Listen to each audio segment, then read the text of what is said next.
Hi everyone, we can get started. Today, Brad Wilbur is presenting Cerner System Performance Services.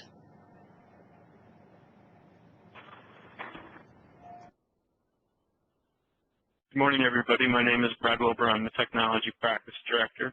I'd like to talk to you today about an opportunity we have in the Cerner space for all of your Cerner accounts, and how we got to this program, or how this program was developed is we had discovered that the Cerner systems in general are extremely complex, and we, like our competitors, like Cerner and our customers, were treating the systems sort of one item at a time instead of holistically, as you can see on the leader line there on the top of the presentation. Is we weren't addressing the whole system. We were addressing one or several components at a time, but not treating the whole system like a system.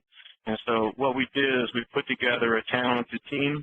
We put together some very sophisticated tool sets and an ethos that said we would not change or recommend any changes to a system unless all those technical people and their tools agreed to it. Historically, what we found is that if a database had an issue, we'd go fix the database problem, and it may create another problem on a server, or the server may be modified with a patch and then create a problem downstream for the Citrix delivery farm. Or more likely, the patch would come in from Cerner and create some other problem. And so part of what we're talking about today is how a team with a set of extremely high-end tools can help manage and provide actionable items to the customer. And it doesn't matter whether it's hosted at their location, a third-party location, or even remote hosted, or what Cerner calls RHO at Cerner's location. So with that, we'll start off. But what I really want to do is introduce the program and why it's so important to our customers and the revenue opportunities that are in front of you folks in our organization.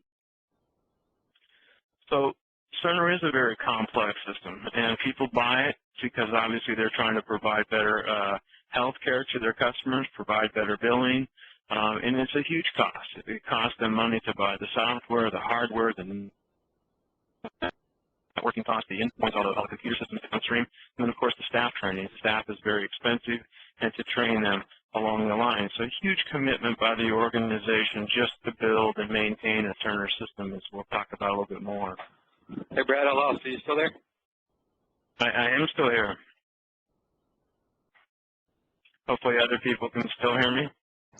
Yep, we can still hear you. Okay, I'll keep going then. All right, so there's a lot of expectations about patient care, patient records, the billing, the compliance. All these things come together and why people choose the Cerner system, one of the most popular EMRs out there in the marketplace. But where it starts to break down is because of all this complexity and all these numerous changes that occur all the time. Every week there's patches, upgrades, adding modules, changing out hardware. At times, what we find is the end-user satisfaction is frustrating, where doctors or other care providers will say, the system is slow. Why is it slow today but not yesterday? What's going on there? Obviously, this kind of stuff can and does affect patient safety. If records go in and records don't come out, like a medical change or an order, or a medication order doesn't get fully fulfilled, then it can adversely affect patient safety. So the installation and maintenance is an ongoing care and feeding proposition. These systems are, to use an analogy, a living, breathing system. They are complex. They require expert design and build and installation and training. Those changes have to be managed. They have to be implemented in the right way. And, of course, each time you change the system, you have to go back out and at least inform through informatics or the CMIO and their team every one of the care providers that, hey, we've made a change, we've moved a button, we've added a module or otherwise. So a lot of dollars go into these things. There's always these patches and bug fixes, as I mentioned. There's all kinds of updates, not only for just support from Cerner, but also outside reporting requests, compliancy from, be compliant with other outside entities. You've got modules and programmatic changes, fixes and bug fixes and otherwise. All those things are continuing to change the build itself or the overall system.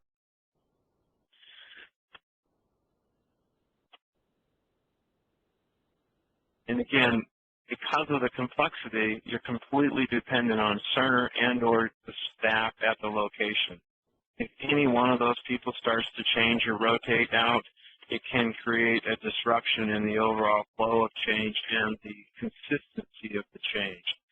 Sometimes we find our customers have key technical staff turnover, whether it's the database guy, the server folks, the interface people, or otherwise, and it can really be disruptive to not only their maintenance and their rollout plans, but just keeping the whole thing running efficiently. So what we find in Cerner's installations is unplanned system downtimes, which do affect morale, they affect the efficiency of the overall operation of the entity. It also affects patient care. We find erratic system performance. Find out that in some cases it works well, and then all of a sudden it doesn't, and nobody can figure out exactly what's going on. The servers seem to be fine. Cerner told them it was all good, and yet it still continues, and it appears that they're out of control at times. They're frustrated. The end users are frustrated. You got failed transactions, both financial and in order steps. We potentially are losing some revenue. We just did some work out of Community Howard just last week where some folks from our revenue team were out there with our CSPS team, and we identified thousands of missing issues and real revenue issues. And that team led by Michael McMahon, going back after that, it turned out to be a little over a $400,000 opportunity for the revenue cycle. And it all started with a lead from our folks at Softtech, and it started with us looking at their systems from the CSPS standpoint and really digging in to find out some of that stuff. Clearly, some of those revenue issues had to do with personnel and authority levels and workflow on their side.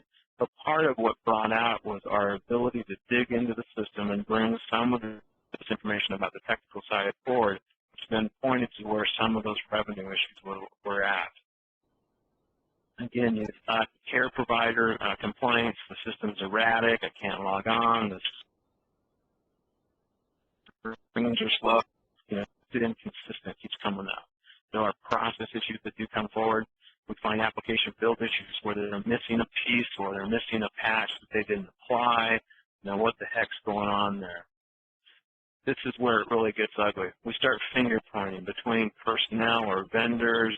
It's not us, it's them. Our system's fine, what's wrong with your system? Our system's fine, what's wrong with yours? It goes back and forth, and it's completely non-productive.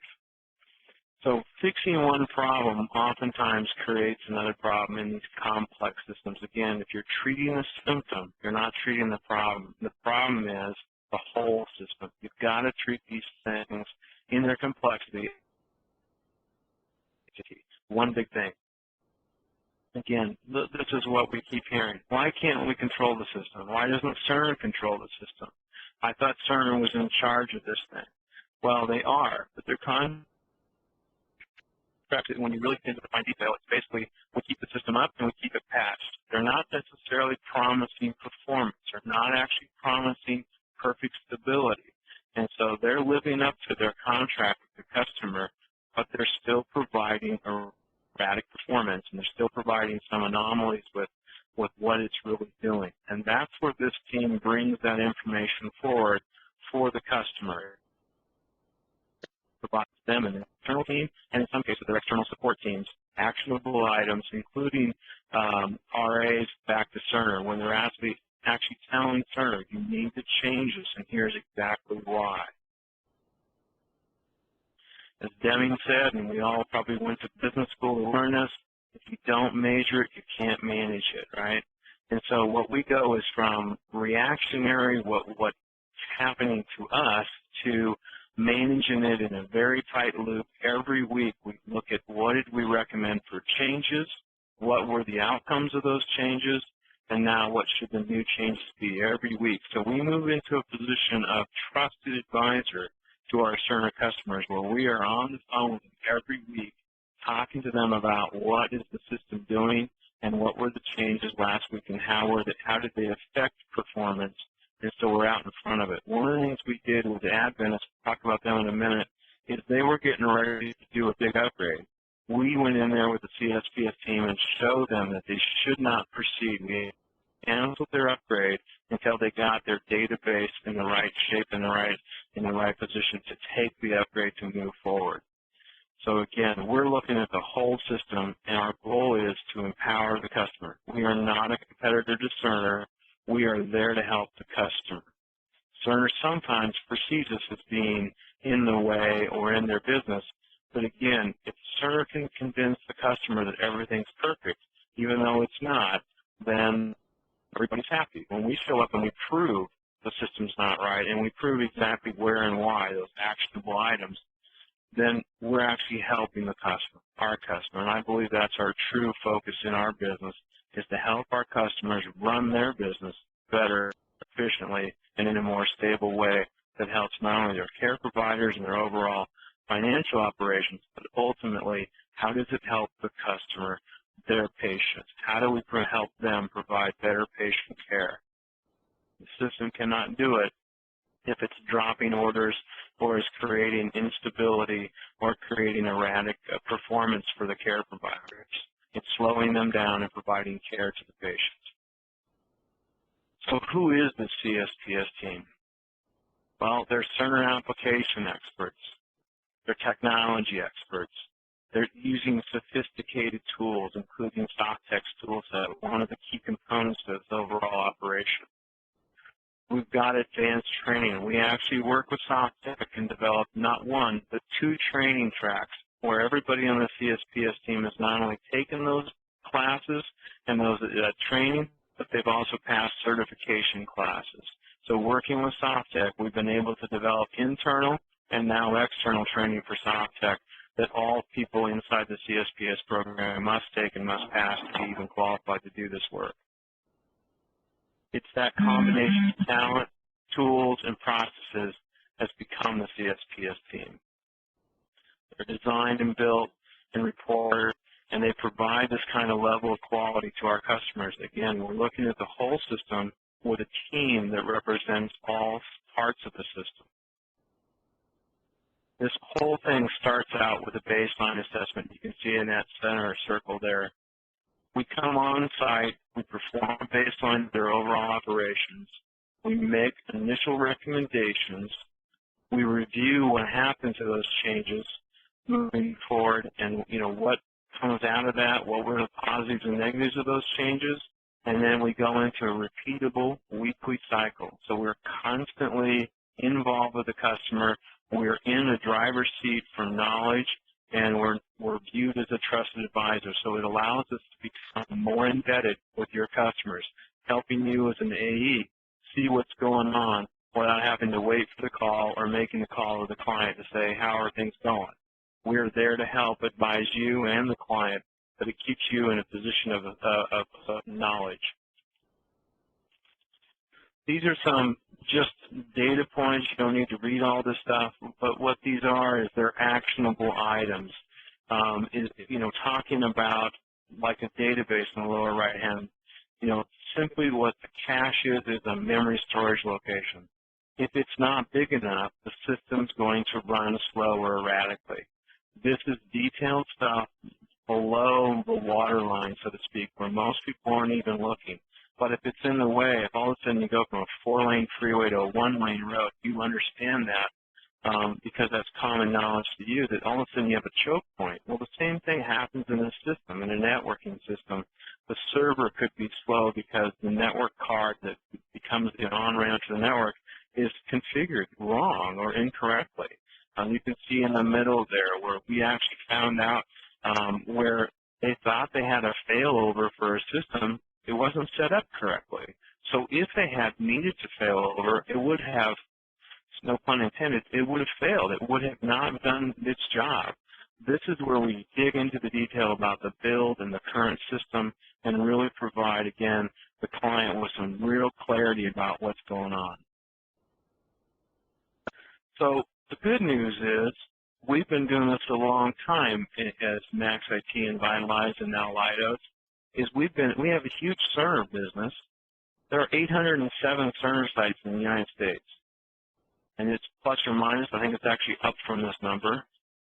We've actually worked for over 500 of them. every one of these sites has some issues. Every one of them becomes an opportunity for you, the AE. We have a 63% market share just in the United States for Cerner installations. This is one sale. You sell it once. It's a 1 year in length. It's a services-based contract, and we get in there every week, like I said earlier, and we're working with the client. So we're basically embedded, although for the most part we're working remote other than the initial on-site evaluation. So it's good revenue for you, it's good revenue for us, and it's reoccurring revenue. There has not been any discounting to this. There hasn't been any pressures because you're looking at the only service model out there to help the Cerner customers. There is no competition.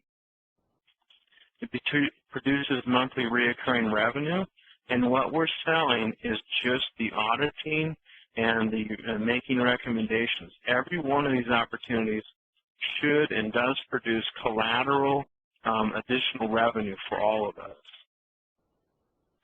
We anticipate a high percentage of renewal. Once they see the value of this and they see that they bought themselves a Ferrari, we become the Ferrari mechanics. We're effectively in there tuning the system all the time. We don't foresee where they're going to come up and say, oh, we don't see the value now anymore. We see it as a consistent opportunity. Again, more visibility into the overall account and specifically to everything going on with the Cerner system. It moves you and our team into that role of a trusted advisor. Improves our opportunity for additional work, as I mentioned, which is that pull-through, as Tim McMullen will talk about. How do we get that pull-through revenue? The average deal is about $200,000 a year. And as they get larger in scale and size, they're more money, and again, it produces a pull-through revenue for us. This is a dated quote, but one where, this particular program allowed us to get into a white space account. That's how we got the Advance account, something that Ray Murray had been working on, as you can see here, for over 3 years now. Ray, of course, is not with us anymore, but it helped him. It can help you. Let's talk about the money on this thing. So based on the overall market share, based on the overall size of the contracts, this is about a $25 to $50 million opportunity. Even if we only got 10 to 20%, 50 to 100 sites across our entire Cerner base, you're still talking about a tremendous opportunity here. And so what I'd like to do is to work with you individually and challenge both of us to go out and identify these folks and really see if we can set some appointments. Stan, if you're on the phone, you're next on my call list. We need to go after the folks you've already identified, that you've already queued up, working with Liederman Dewan from SoftTech, and really seize those opportunities and get them on board. But we're talking about real revenue. We're talking about sustained revenue. We're talking about reoccurring revenue. How do you do this? Well, again, all Cerner accounts are viable targets. There isn't one Cerner account out there that's running perfectly. They all have issues. They all have, and again, whether it's hosted at their location or otherwise, whether Cerner says it's running well or not, I challenge them that that's not the case. Your target opportunity is going to be the CIO, the CMIO, and the CTO. We need to stay on the IT side. Our work at Community Howard clearly proved that working with and trying to sell to the CFO, Chief Financial Officer, didn't really work out well for us because they were focused on revenue, not system performance. The CSPS program is all about revenue. Now, what we have uncovered, and specifically through the SoftTech tool sets, is that many of this work is going to lead us toward the revenue. We're still working on that development. We're still working on that tool set. We actually believe in the near term this program will turn out to have an A and B strategy, one that will lead to performance, i.e. the CSPS team, and one that will lead us to revenue problems and leading the market there for every one of their ProFit installations, which we consider to be slightly above 160, that we may actually begin selling directly to the revenue side and pulling the CSPS team through with it to provide them that additional detail to execute.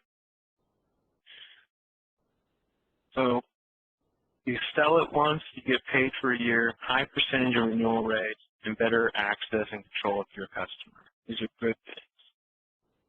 We've already got the marketing collateral put together. Provide that to you. We've already got the sales battle card put together. We also can provide that to you. We have the customer presentations built and ready to go. The next steps are us working together to review the CSPS sales pipeline, which has already been fairly well drafted and put together. I will be contacting each and every one of you A's and talking about a pursuit plan in your territory. Together we can make contacts with your accounts. We can start talking to them about the program. With that, we can then set businesses and drive this message towards them. At that point, we can start moving right into the proposal phase and the delivery of this thing. I know I've gone fast. I'd like to open it up to questions. So please work with us. And I cannot see who's calling in right now, so if you'll work with Shirley and just let us know the questions, I will answer any and all questions we have on the line. Hey, Brad, it's Jessica. Can you hear me? You bet. Hey, great presentation. And curious, you mentioned the CSPS sales pipeline. Where did that information come from, or is it just looking at our Cerner installed base? Good question. Thank you. It's actually a combination of 3 different pools of data. SoftTech and their tool set, as I mentioned, is critical to deliver the program. SoftTech has some of their software installed without the CS program. As we met them, they'd already made some sales. They have given us their entire customer list. That's part of that sales pipeline. Last fall, this program had a little bit more energy to it, and we had worked with several of the A's. I know there's been some turnover there, and so we have a list that needs to be revitalized. That list was not only what they saw in their territory as the best opportunities, but it also, of course, was reflective of our Cerner system in our CRM. Okay, great. Thank you. Mm-hmm. Brad, this is Susan. Go ahead, Susan. In working with clients, I can see how Cerner would think we were their competitor, because when they're writing their hosting proposal, they've got SLAs written in that they have to maintain. So how do you address that question when the client proposes it to you? Good question. Thanks, Susan. You're right. Absolutely. Cerner has SLAs built in their contracts. And what we find is that customers realize that Cerner is compliant with those SLAs, but those SLAs are inadequate. It still produces erratic performance and slowdowns. And oftentimes what we find is those SLAs are, to use a contractual word, they're loose. It's not too hard to meet their minimums. And so as long as Cerner is living up to their minimums, they're not out of compliance. And as long as the customer believes that's acceptable, we probably don't have a sale. What we find, though, in talking to customers is they're not happy with that. They know it can be better. They can't figure out how to make it better. They can't seem to figure out how to get Cerner more actively involved to make it better. And internally, they can't seem to make it better. As I said at the top of the call, when I looked at the puzzle of what was going on, I recognized we were doing the same, we were creating the same failure point as everybody, the customer, Cerner, our competition, and even us historically.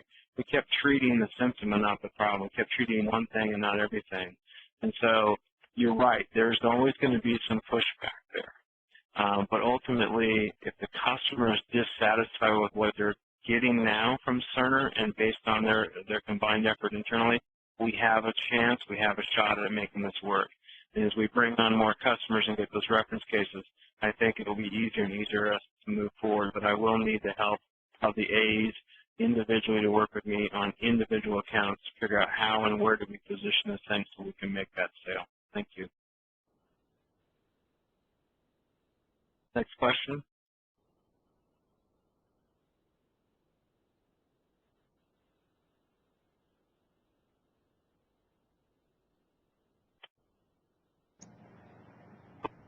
Does anyone have any more questions?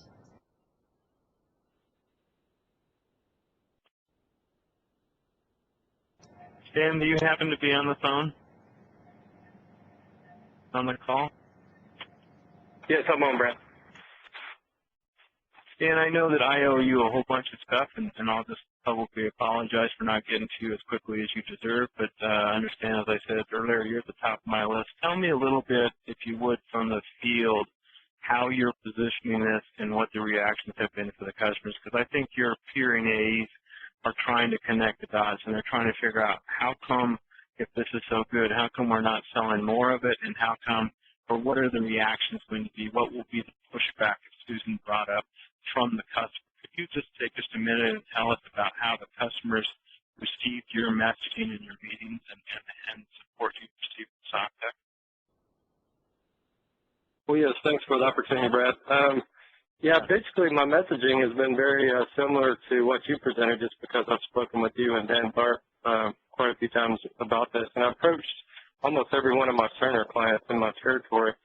And I've also included a gentleman from SoftTech because I was at HIMSS, and I spoke with one of the co-founders about SoftTech and learned a lot of information in regards to what their software actually does. So I think that's very important for the A's on the phone call to get a good understanding of what the SoftTech software brings to the table, but then also have a great understanding of what the technology practice and the Cerner practice also, all three of those pieces together, how they work together to provide the solution. But in sharing basically the information that you've discussed to us today, I've gotten a lot of initial interest from several clients. The problem I'm having with is most of these clients have already spent a lot of money in their mind optimizing Cerner. So their leadership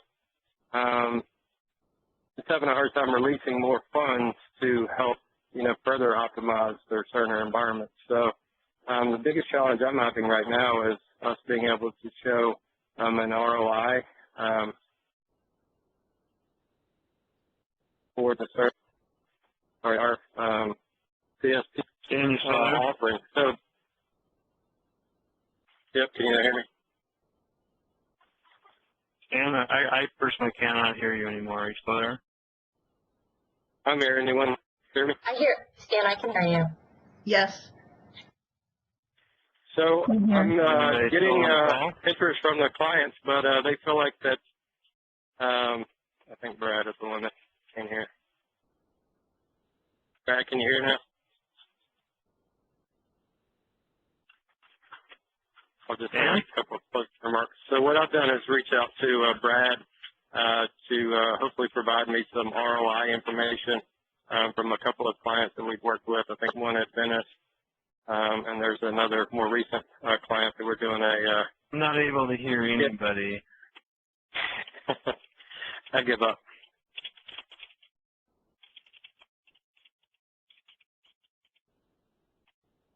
So Stan? Yes. This is Susan. Going back to my question with Brad about the SLAs that Cerner's put forward, part of their contract should have custom system tuning included in it. Do you get pushback from the client as to, well, that's the same thing that's in my, I'm not saying Cerner does it, or we wouldn't have a need that we have, but do you get pushback from the client that, it's part of my contract and I should be Well, getting what I that learned from with Cerner? having the SoftTech representative with me, who is the Director of Business Development, Leaderman Doing, who might be on the phone, he was with the Cerner Corporation for 6 years prior to going over to SoftTech. So he's very knowledgeable about Cerner and the different products they have. So what I learned from him is through CernerWorks, they provide you, I think it's weekly or monthly, reports of how your Cerner environment is ranking nationally versus other Cerner accounts. And no one ever gets a bad report, and everyone is always doing well. And what they're doing is they're measuring your overall capacity for the environment that you have, but they're not looking at... I've joined back again. Can anybody hear me? Hey, Brad. Yes, we can hear you. Oh, good. Good. Hi. Thank you. I apologize for the technical difficulties. I'm not sure where we were with the last question. Could that person repeat it?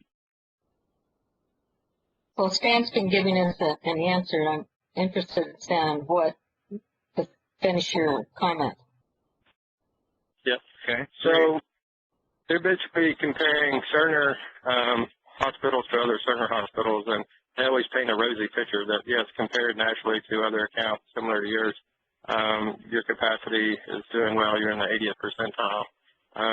And evidently no one ever gets, oh, you're doing horribly.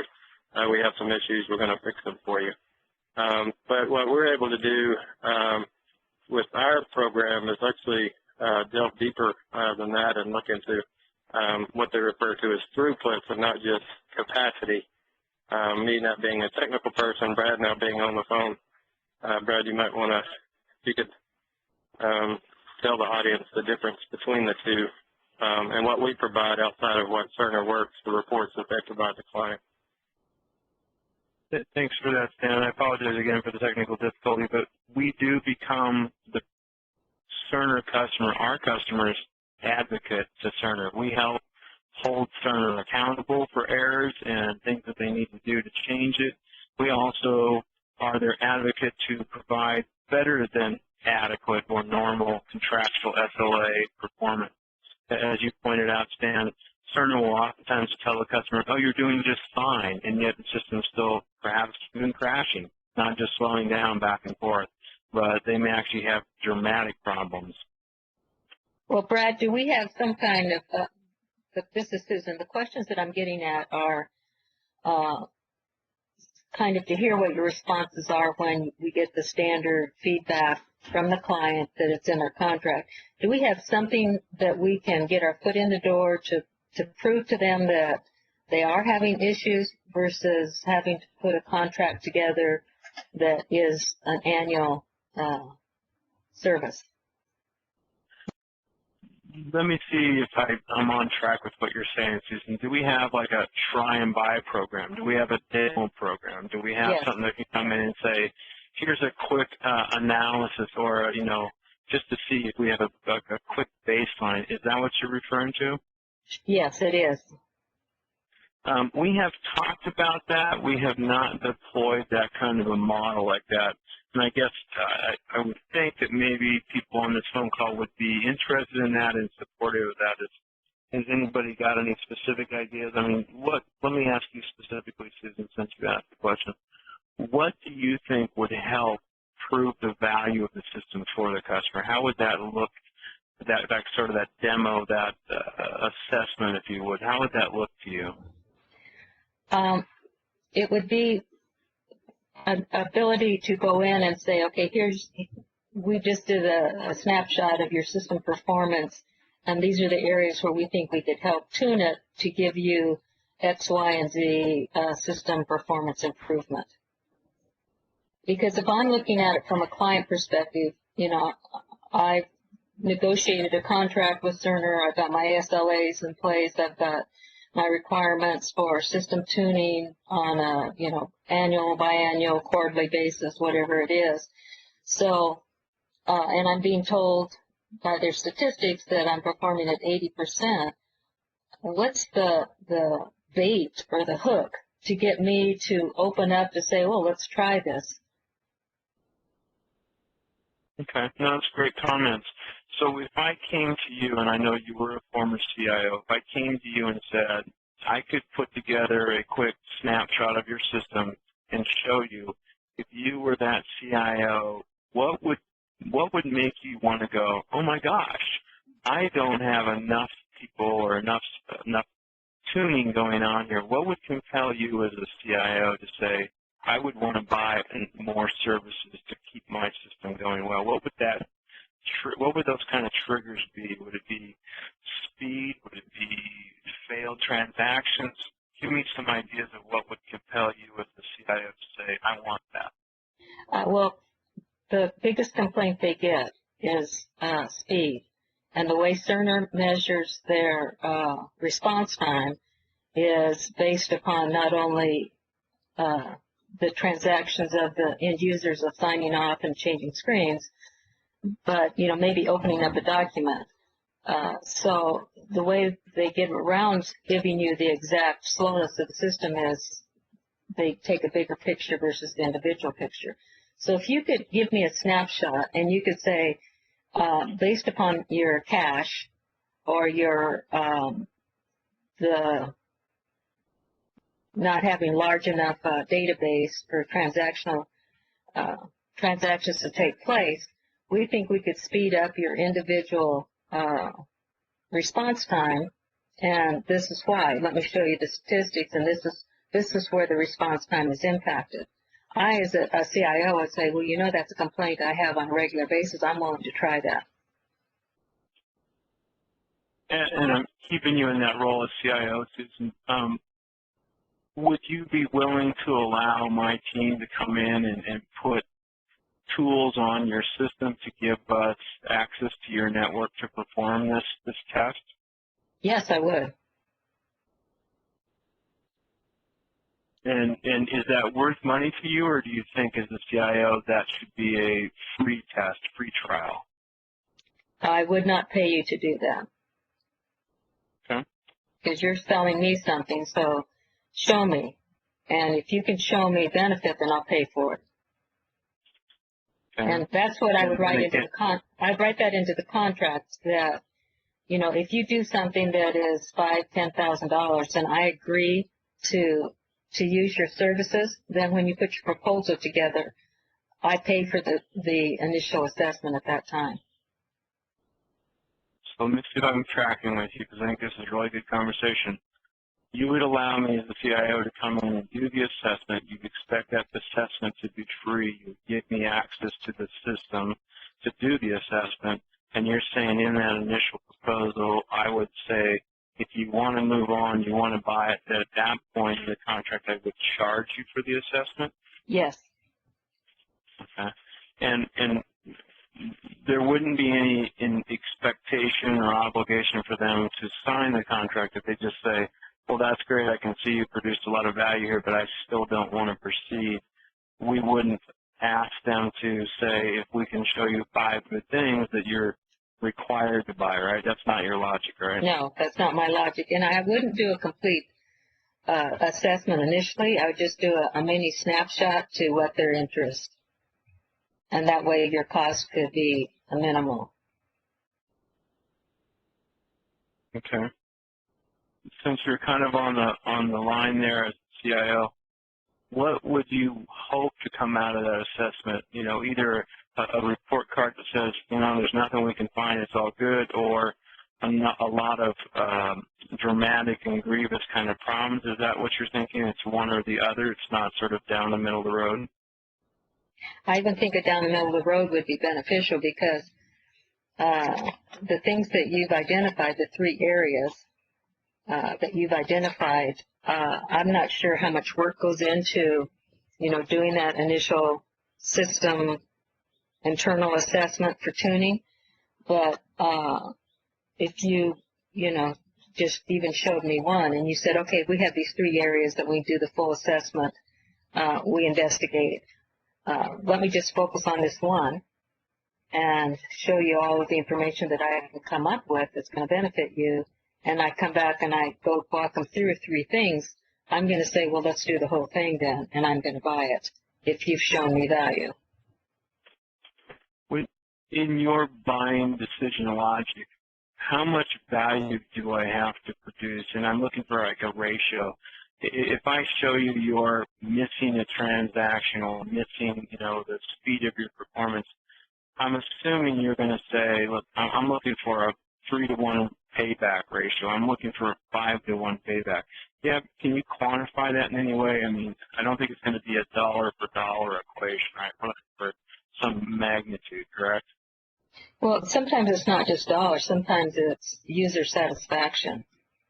So if I'm getting a lot of complaints that when I do a certain activity, the system is really slow, and you show me why that happens and what you can do to fix that, I'm happy. And there's no dollar amount associated with that. to ask you, the CIO, a short questionnaire. Do you have any of these following things? Would that be Yes. fair to kind of set the stage? I think that would be perfect.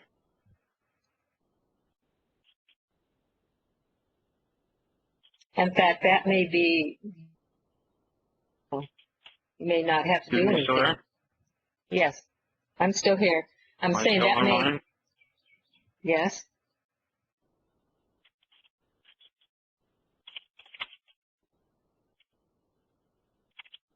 That may be all you have to do, Brad. You may not have Susan, are you be still able there? to talk.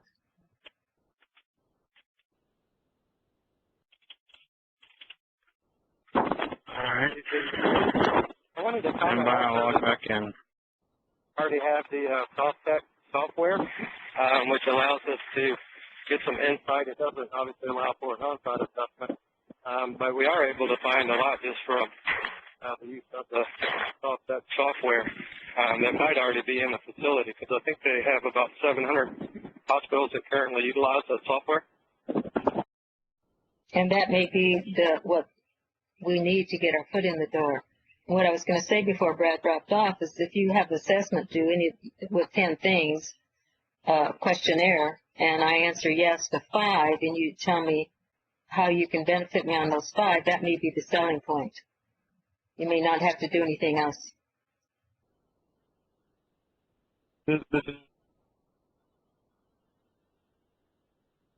Are you still there, Susan? I am.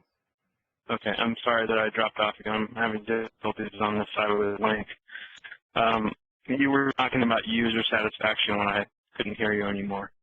Well, you mentioned a questionnaire, that the questionnaire may be all that you have to use as a tool, because if you have 10 questions and I answer yes to 5 of those, and you can tell me you can correct those 5 issues, that may be the selling point, and I say, okay, let's go ahead and do it, and I'm willing to pay for it. Okay, that's good comments. Anything else you want to add before I open it back up to the rest of the call? No, I just apologize to the team for dominating it. No, you're good. We need your input on this one. So, Yeah. are there other questions on the line? Go ahead.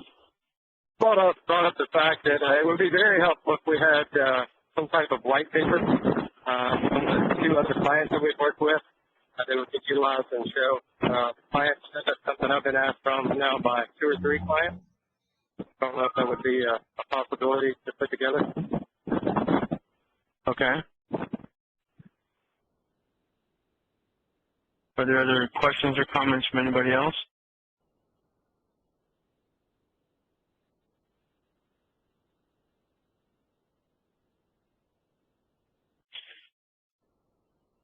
One last round. Any other questions? No, but thank you for the presentation. This has been very helpful. Well, again, I know we are looking for new revenue opportunities. I think this one has some real opportunities, and I think that it's one that we have Cerner accounts in every territory in this country. And I appreciate everybody's time, and I wish you a wonderful weekend. And I will be reaching out to each and every one of you individually and talking about what I have on my sales pipeline and comparing it with what you may see in your area, and see what we can do to target these folks. I've heard loud and clear that we need to find a way to prove our value on that protection and hope that they can sell it. And we'll work on a questionnaire and